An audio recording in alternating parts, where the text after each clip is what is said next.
Hey everybody, it's Master Gallengeist here, bringing you my review for the Immortal Thor issue 14, 2023.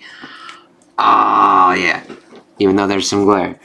We see Thor fighting Zeus, because this is also the legacy number of issue 775. 775th issue. It's Thor the Allfather versus Zeus the Skyfather in this epic 775th issue. And it fits with what's going on here. So, let's crack into this.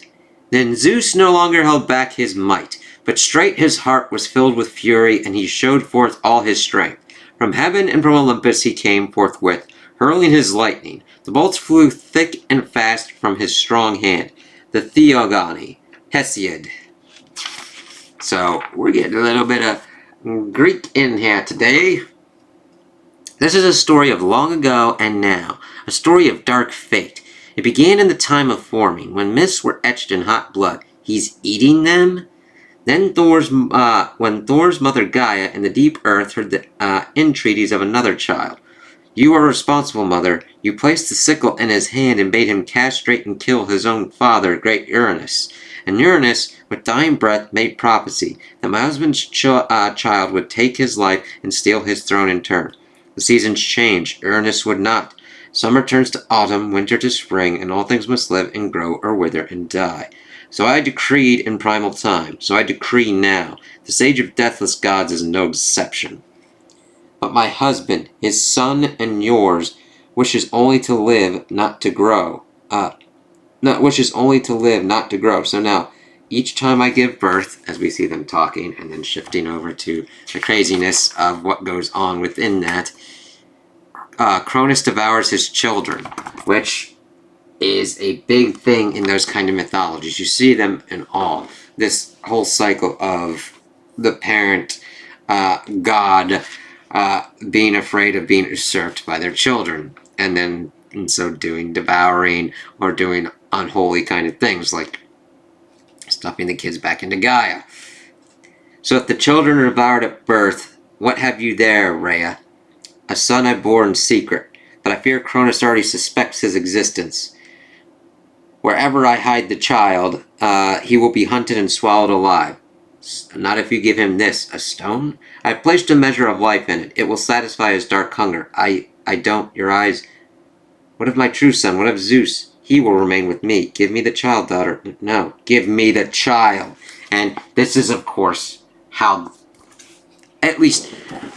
this story usually goes, because it's the whole kind of thing. You see Cronus usurping Uranus, you see Zeus usurping Cronus, being kept away and hidden, and then coming and freeing his brethren. It's really kind of cool to kind of see this kind of stuff. Rhea turned from that place and ran with all the fear of winter in her heart. Yet when she looked down at the soft bundle in her arms, she saw only a stone. Hush, little one. Do not cry. I have a gift for you. I have seen a need far ahead in time, a need for a great champion who fights for the living earth and the lives I made upon it. Ah, yes. But see, with this, we see it more as the god that we follow, Thor, who knows storm and sunlight, who knows fire but is beyond the fire. One who will call spring from the winter. One born from my blood, who is my mercy. And I really kind of love that. She's talking to baby Zeus, but we see, of course, this figure with lightning and fire, with a hammer and an axe. Is that you, little one? Have you the quickness of mind, the strength of spirit? So this is what we see. Quickness of mind, Tormod. The strength of spirit. Can you bear the worthy burden in your hand? Are you the sacrifice? It's like, sacrifice? What? Then we see it shift over, and she's like, no. The potential is there, but you have your father's eyes, and I fear you cannot gain the necessary wisdom. Because if you have that wisdom, you know that you have your time and your place. Thor has that. So, that's really cool. Odin really didn't, though granted, towards the end, him giving up the throne, we see him have that wisdom. Because normally he would fight and just be that kind of cantankerous old dick. Zeus has that, and he pretty much look into any kind of pantheon, and that's pretty much what happens. But as a prototype, a pattern for the one to come, as a final test, perhaps... It's like, oh shit, don't do that. Behold the Utgard key. It opens the gate, but only a crack this time. Only enough for a glimpse of my kind to escape. You are a Skyfather from a Skyfather's line, and thus the lightning is your birthright, held by your hand. But Tyrannus was more than the storm, and more will be needed. So in his name and mine I mark you, son of Cronus. I mark you with his shadow. I mark you for all time. I mark you with the wheel of fate. It's like, weird. Zeus would come to overthrow Cronus and retrieve his siblings from the lands of death, which is an interesting way to put it, depending upon how the mythology goes. It's like, what does that mean with the wheel? But the wheel was upon him then, and as it turned, it led to a dark change in Zeus and to his exile, to a dimension without suns or sunlight, the same dimension that Thor and Hercules found themselves in now, at Loki's hand. The wheel has turned and Zeus has risen from death. I love the art here. I mean, Gaia looked fucking terrifying, but this is like, I am gnarly fucking Zeus. Eat my ass. It's like, no, please. Father, you were right, Hercules. This is godly business. And it does seem very much like Thor's. And I like seeing Thor's face there. It's like, yeah. I'm like, yeah, we might have switched up artists, but we're in good hands here. Your business, you, a petty nothing god, thunderer of a brutal and backwater land. Always with those kind of insults. Worshipped by barbarians, by raiders and savages, my worshippers invented reason, conjured philosophy, civilization was born from their vast intellects. Okay. While your meager thralls squatted in huts, Thor's like, yeah, and? Your only business with me, squall god, is to kiss the ground at my feet as he hurls a thunderbolt. It's like, okay, let's see how this goes. Thor. Turn. And I love the use of the panels here. This little panel where Thor tells the lightning bolt to turn, and it does. It turns from him. But thanks, little lightning. I had no quarrel with thee. I just love that with Thor. It's like how much he's grown. Only with thy so-called master. For that is the business I have with thee, Zeus, of the philosophers, the business of storm gods, the business of Skyfathers, and only Skyfathers, Thor? For the Sky Mother would speak with you all. Nyx, you killed me! Okie dokie, kind of big thing to kind of like remember now. And would that my snapping of your fat neck had taken. God damn, Nyx. But it seems this reborn Zeus is as proud and arrogant as Zeus that came before. Yep. And that is why we sought you out, Mother of Night. Was his return your doing? What did you know of the wheel that turned in him? What could I know of such? I am not thy mother, who is the changing season. I am not the rising of the sun, nor am I its setting. I am simply the cold calm of the midnight, the stillness of the breeze, the chirp of the crickets. It's like, okay. And the moon that hangs overhead. This is a very interesting layout for these 2 pages. Seeing this giant kind of spread for Nyx, and then kind of like how it flows here. Very different with like how it does. I like that we showcase her up and then see what's kind of going on as we keep going. Then sorry am I to have troubled you, gracious lady. We shall continue this conversation under another sky. Eh? The dimensional winds? The squall god flees, scurrying back to his thatched hut, no doubt, like a rabbit to its burrow. Well, Zeus will not run. Zeus stands to brave what may come, though the sky itself may fall, as we pretty much see her hurtling some fucking thing in his head. For this was the power of the night's mother, to call the moon to the sky, then crash it into land below. Yeah, that'll fucking do it. As it was in Zeus's power to withstand such conflagration, and in Thor's to have the sense to place himself far from it. It's not cowardly to dodge a fucking moon. Yeah, and then I'm remembering Star Wars when they fucking flung a moon and killed Chewbacca. Spoilers. I mislike running from a fight, Thor. It's like, and it's not a fight when someone's tossing celestial bodies at you and you've got nothing else on it. Whether it is with my errant father, or she who made him as he is now through bloody murder, aye, there speaks the hot-headed Hercules I've known. I fear his hour of battle will come soon enough. I bought a moment to think, not to flee. 'Tis Loki's rune spell that holds us in this sunless realm. The dimensional winds can relocate us within it, but not return us to whence we came. Not until the riddle is solved. Exactly, Thor. And you owe me an explanation for that as well. What is Loki to you now? Hero or villain? Friend or foe? They are both and neither, for they are as they must be, to teach what must be taught. But you know how that works, don't you, brother? Thor, have you met Athena, goddess of wisdom? And since her wheel is turned, the wisdom beyond wisdom. We're getting along famously. Interesting, as we also see the rune going up. I'm sure you are. Loki, you are my kin, so I accept you in all your aspects. You are the teller, and such is the tale. But it is my tale. Hercules did not need to be part of it. I could say the same for Tyr, and poor lost Hermod. I warn thee, Loki, my patience is not forever. I kind of like that there. He's like, listen, test my ass. That's fine. Don't fuck with other people. When you make my friends and family part of thy games, how many times, Thor, this is no game. You faced a test and gained a weapon. Tormod, the sharp axe of thy wit. First of 3. Your second test is upon you now. I, a rune riddle. And the rune we play by is Uruz. Yes, Uruz.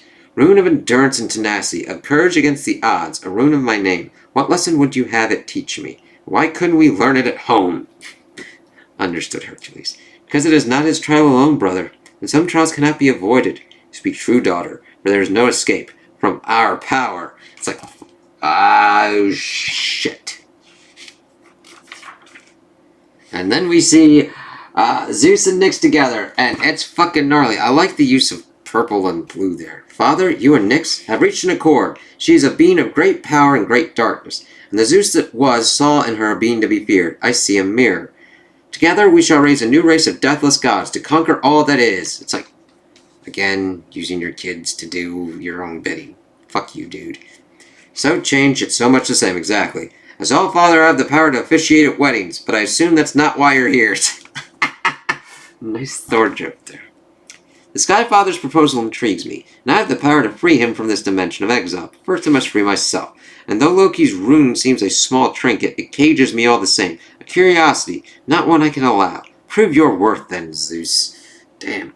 So, let it be so. In Night's name, Loki dies, and with the rest of you, the Squall God and my wayward brats, they'll share the fate of all the worlds and stars, as cinders in my wake. And I love how Zeus starts trying to chuck shit at Loki, and Thor's just like, turn. You dare? Even as enemy, Loki is my puzzle to solve, my kin to protect, as the storm, even yours, is mine to command. So throw your thunderbolts, mighty Zeus, they will never reach me. Oh dear. And then we essentially just get this kind of bit where Thor just keeps throwing him back. Well, like, getting him off target. Will they not? Are you sure? Turn. Should I help? No! Turn!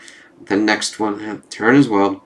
But some fates cannot be avoided. Damn you, stop flinching. Take it like a god. It's not really flinching. Turn. No. Do as he says, Thor. That is the answer. To take it like a god. Thor was not on Midgard now, nor under the spell that slowed his mind there.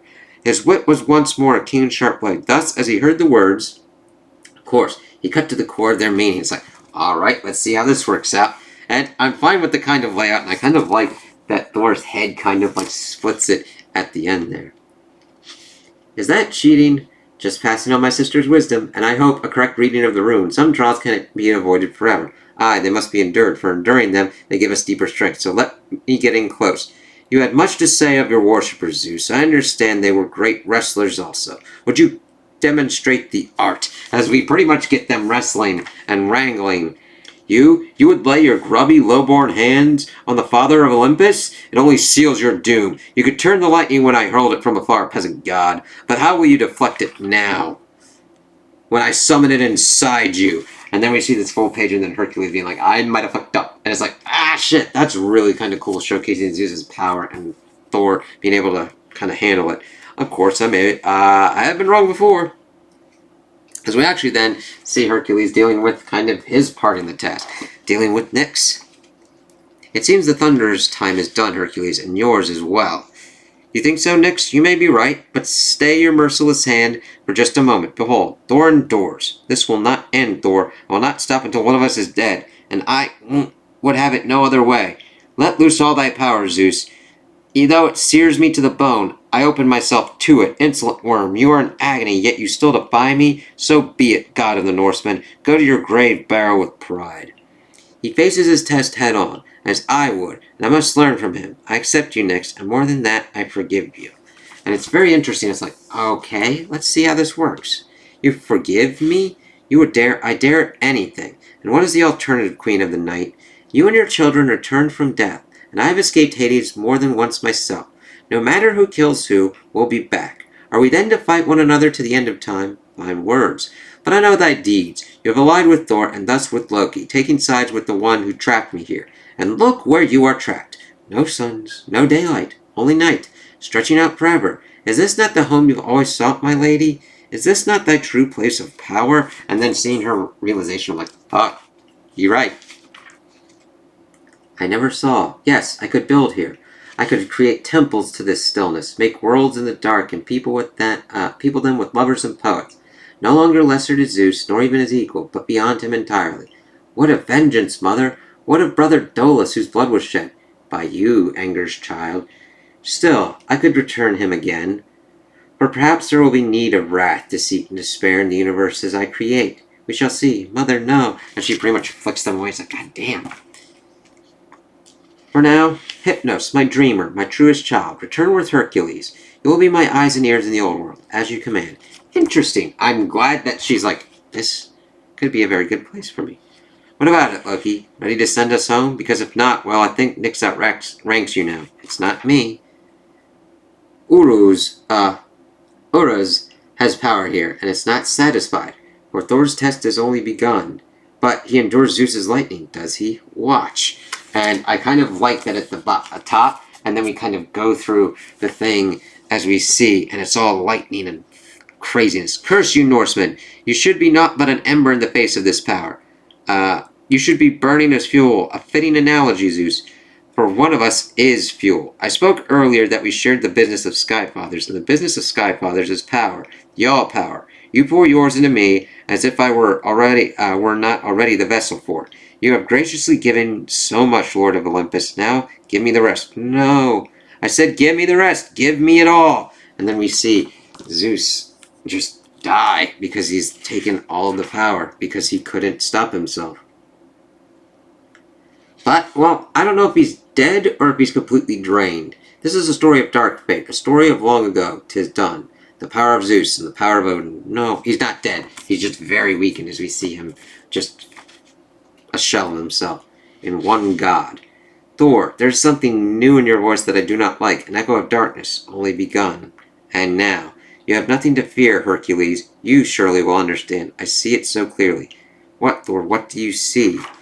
As we then shift over and we end with him like this. It's like, ooh, this is not good. We'll have to see what goes on with this. Endurance. Can he endure this? And then we say the fan letters, if they be wordy. It's cool. And then, of course, we see Giant-Sized Thor, which will be the next one. And then the thing for Thor, issue 15. Return to Asgard. In a place of darkness, a deeper darkness threatened to claim Thor, one that only the Odinson himself could defeat.